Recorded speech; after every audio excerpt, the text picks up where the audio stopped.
여러분 안녕하세요. 오늘도 마린폴교실 문을 열겠습니다. 저는 미스터 마린폴입니다.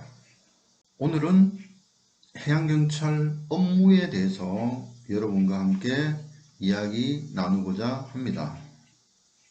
해양경찰 업무하면 이미 여러분들께서도 알고 계시는 부분이 아닐까 생각을 합니다. 해양경찰청 홈페이지나 해양경찰학 관련 교재 등에서 그 내용이 잘 나와 있거든요. 그래서 저는 이 부분을 넘어가려고 생각을 했었는데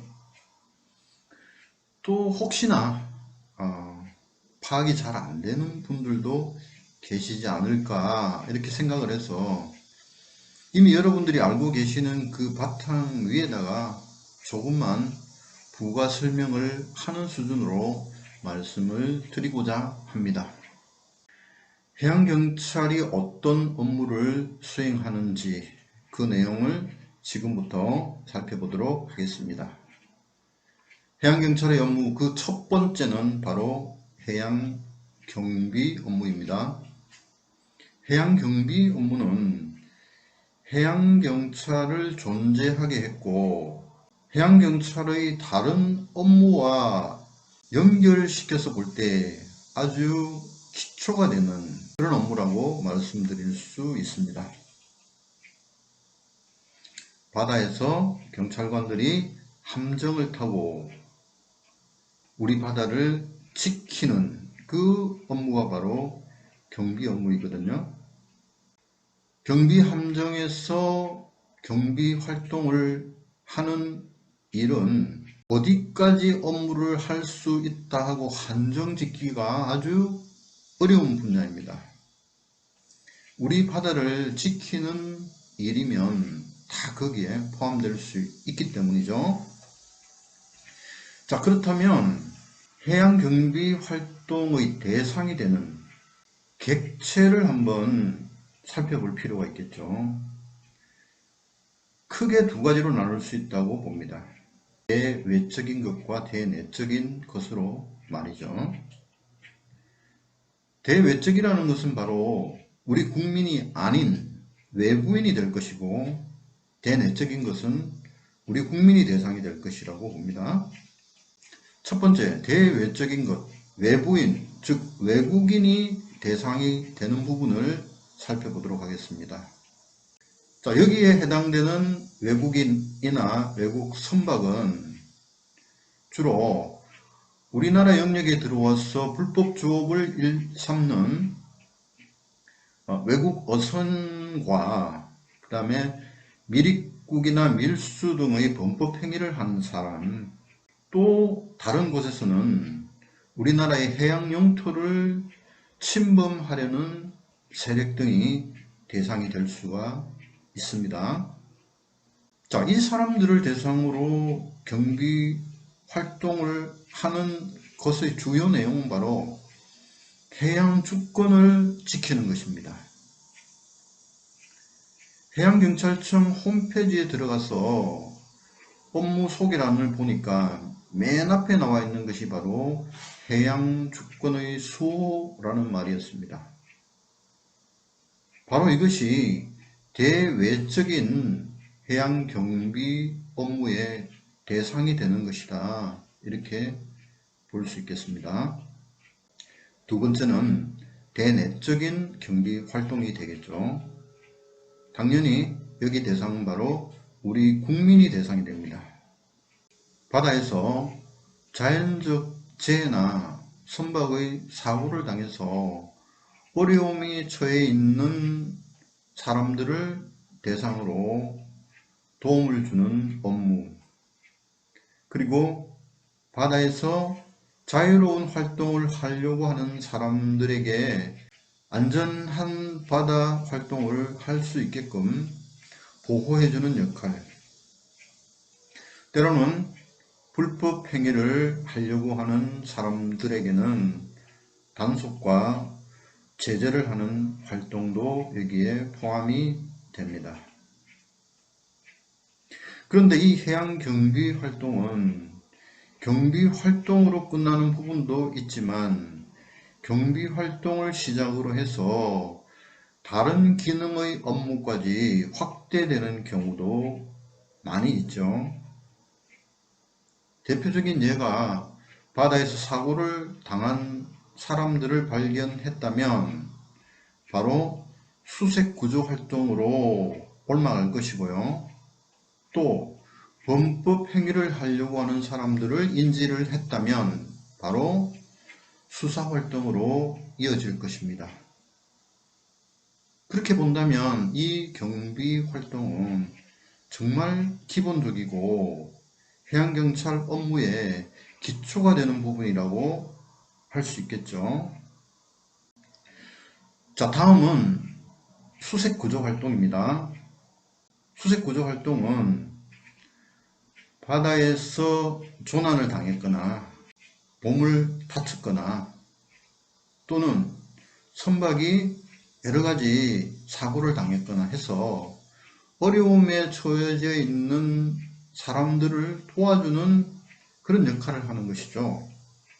그래서 지금 힘든 상황에서 긴박하게 해양경찰의 도움을 요청했거나 아니면 그 상황을 목격한 사람들이 해양경찰에 연락을 해서 어느 지역에 어떤 선박이 지금 위험에 처해 있다는 그런 소식을 듣고 현장에 출동해서 그 사람들을 찾아내고 구조를 하는 업무가 바로 수색구조 업무의 기본이라고 할 수 있겠습니다.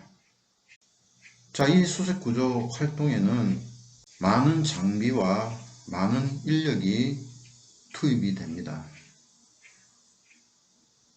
함정이나 항공기나 통신장비나 구조대원이나 그리고 함정에 탄 일반 경찰관들이 다 여기에 투입이 돼서 함께 작업을 수행하게 되죠.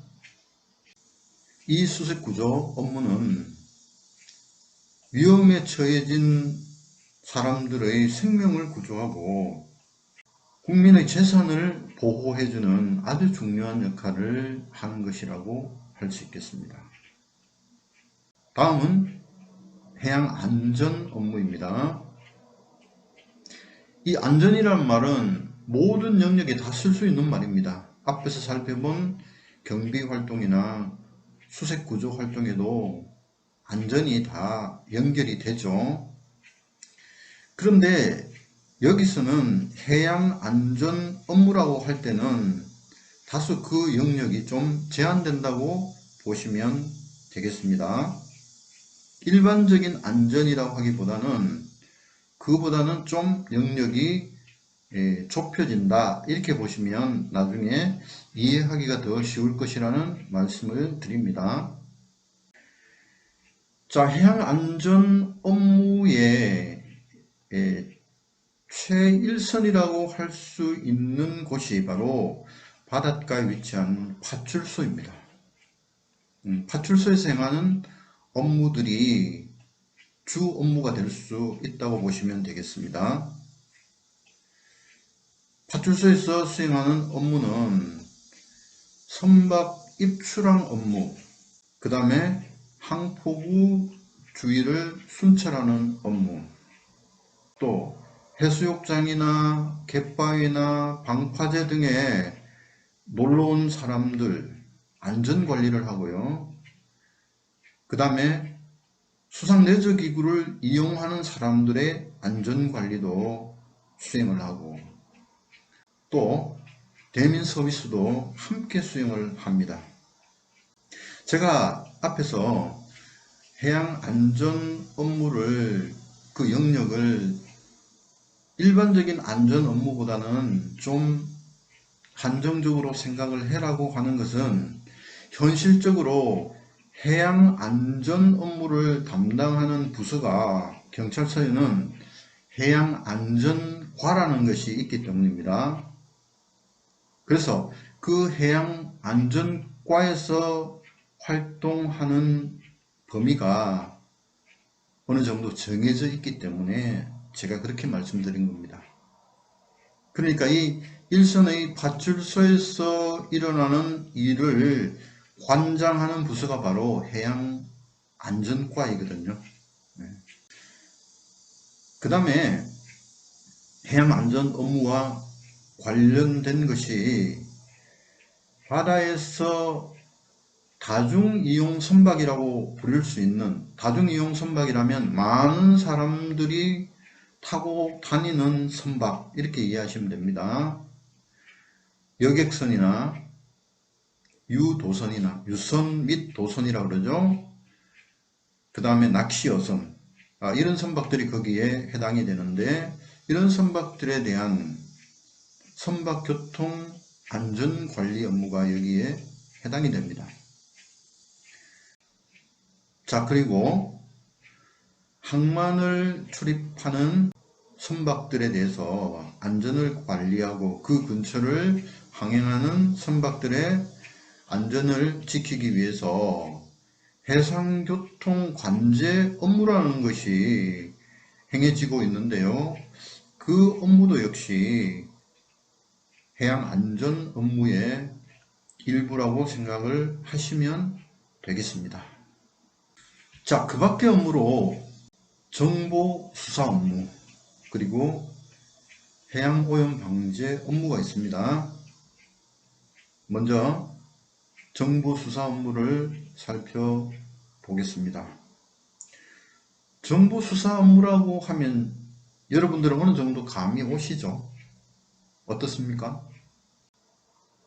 제가 생각하기로는 여러분들이 가장 이해가 빠른 부분이 정보수사 업무가 아닐까 이렇게 생각을 합니다. 왜냐하면 경찰 하면 가장 먼저 떠오르는 부분이 정보나 수사가 떠오르거든요. 그렇죠? 이 업무는 제가 일선 경찰서에서 주로 수행하던 업무입니다.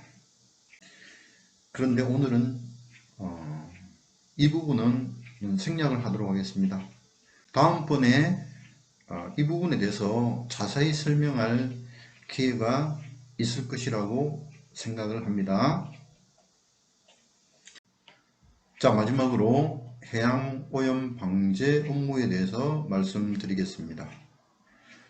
자, 이 업무는 평소에는 해양오염을 예방하는 활동을 하고, 만약에 해양오염이 발생했을 때는 현장에서 그것을 제거하는, 방지하는 업무를 수행한다고 생각하시면 되겠습니다. 지금까지 해양경찰 업무에 대해서 대략적으로 살펴보았습니다. 그런데 여기서 이 업무와 관련하여 어떤 부분에 대해서 한번 살펴보려고 합니다. 그 부분은 해양경찰의 조직의 근거가 되는 조항과 해양경찰이 목표로 하는 핵심적인 가치에 관련된 부분입니다. 먼저 해양경찰의 조직의 근거가 되는 정부조직법 제43조를 보면 해양경찰은 해양에서의 경찰 및 오염방제 사무를 관장하기 위해서 둔다고 규정이 나와 있죠. 자, 이것은 우리가 조금 전에 살펴본 해양경찰 업무를 간단하게 표현한 문장입니다. 우리가 살펴본 그 업무 내용은 좀 더 구체적으로 규정을 하고 있는 부분이 되겠죠. 그 다음에 해양경찰이 아주 중요하게 생각하고 있는 가치, 핵심 가치라고 부르는데요. 이 핵심 가치 중에 하나인 해양경찰의 임무가 있습니다. 영어로 미션이라고 그러죠. 해양경찰의 미션. 자, 그것을 이미 알고 계신 분도 계시죠. 무엇입니까? 안전하고 깨끗한 희망의 바다이죠. 자, 이것을 서로 연결시켜서 한번 살펴볼 필요가 있다고 생각을 합니다. 그래서 지금부터 그것을 한번 살펴보도록 하겠습니다. 먼저 정부조직법에 나오는 해양경찰의 조직. 해양경찰은 해양에서 경찰과 해양오염방제, 사무를 관장한다 라고 나와있죠. 그 다음에 해양경찰의 미션을 보면 안전하고 깨끗한 희망의 바다라고 나와 있습니다.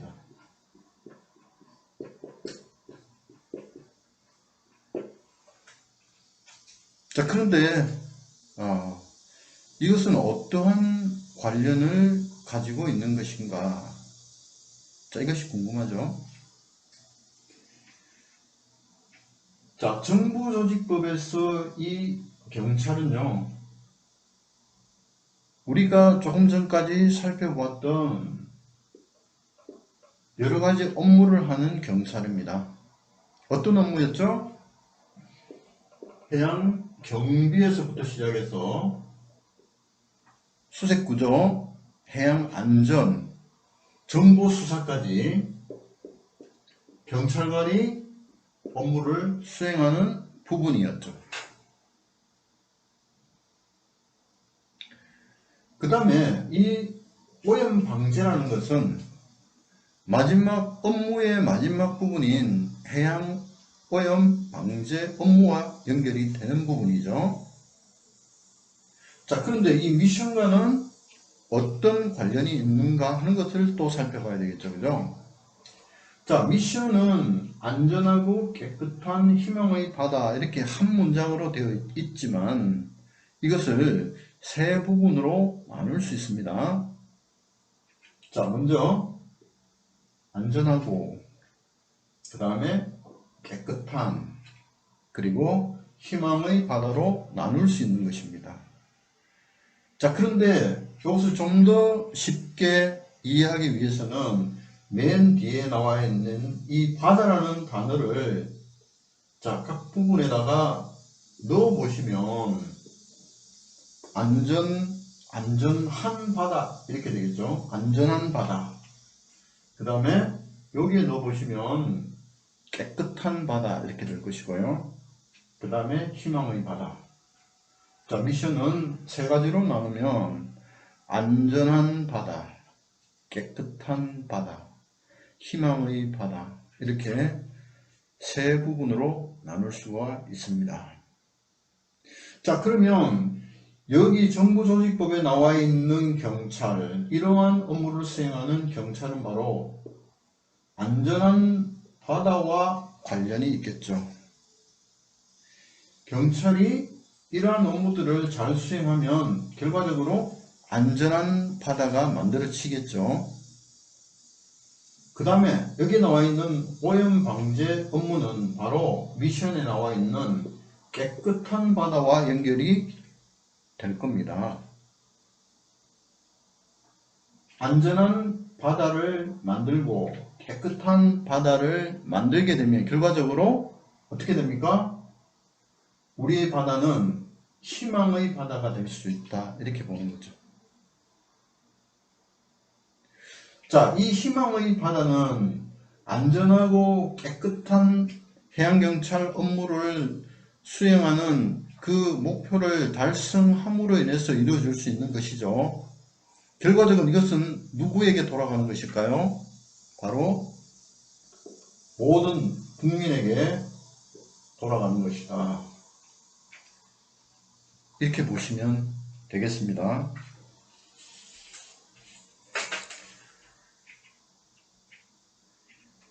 자, 오늘은 해양경찰의 업무를 살펴보았는데요. 해양경찰의 업무는 그 업무를 제대로 수행함으로 인해서 결과적으로 혜택이 국민들에게 돌아간다 하는 것을 알 수가 있었습니다. 여러분들은 어떻게 생각하시나요? 해양경찰의 업무에 대해서 상세하게 완전히 다 짚어보지는 못했지만 대략적으로 해양경찰의 업무가 어떤 중요성을 가지고 있다는 것을 여러분들이 깨달았을 것이라고 생각을 합니다. 여기에 빠져있는 업무들이 있습니다. 그것은 국민들에게 펼쳐지는 그런 업무는 아닙니다만 그렇게 되기 전 단계까지 아주 중요한 업무들이 많이 있습니다. 그것은 경무 업무나 장비를 준비하는 업무, 인력을 길러내는 업무, 훈련을 하는 업무, 이런 것들은 내부적으로 이루어지는 것이지만 그것이 기초가 되어서 결국은 아까 우리가 살펴보았던 그러한 업무를 잘 수행할 수 있는 기본이 될 수 있는 것이죠. 그래서 이러한 업무도 대단히 중요한 업무인 것은 사실이나 그것은 여러분들이 좀 더 상세하게 자료를 보고 살펴보시고 오늘은 대략적으로 국민을 향해서 업무를 수행하는 부분을 중심으로 살펴보았다는 말씀을 드립니다. 자, 오늘은 여기까지 하기로 하고요. 다음 시간에 좀 더 유익하고 재미있는 내용을 가지고 여러분 만나 뵙도록 하겠습니다. 자, 오늘 수고하셨습니다.